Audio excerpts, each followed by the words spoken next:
act of God, an act of man, since Christ is a divine person na not a human person? Unang-una, dahil nga yung death, di ba nakasulat dyan sa Catechism, is incidental to human nature only. Okay? So therefore, kaya nga ang tinutukoy natin namatay sa krus, yung God na nagkatawang tao, na nagtataglay ng human nature at with human body. Okay? So, the possibility of that it happened because he has a body and he has a human nature.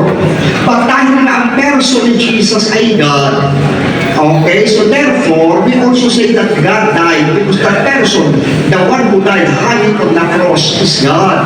Okay. Ngayon, pero, when Jesus was hanging on the cross, he doesn't have human nature only.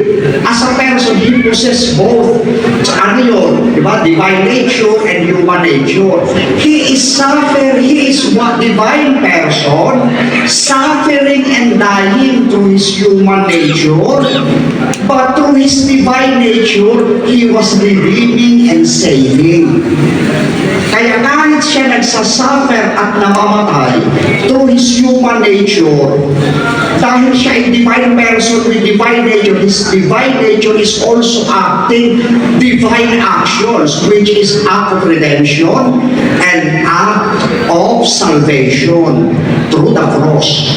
Kaya nga, when we say that Jesus redeemed us and saved us by dying for us on the cross, yung ay actions of Jesus, one the same divine person, arising from his divinity, at yung suffering and death, acts of one and the same divine person, but they arise from his humanity.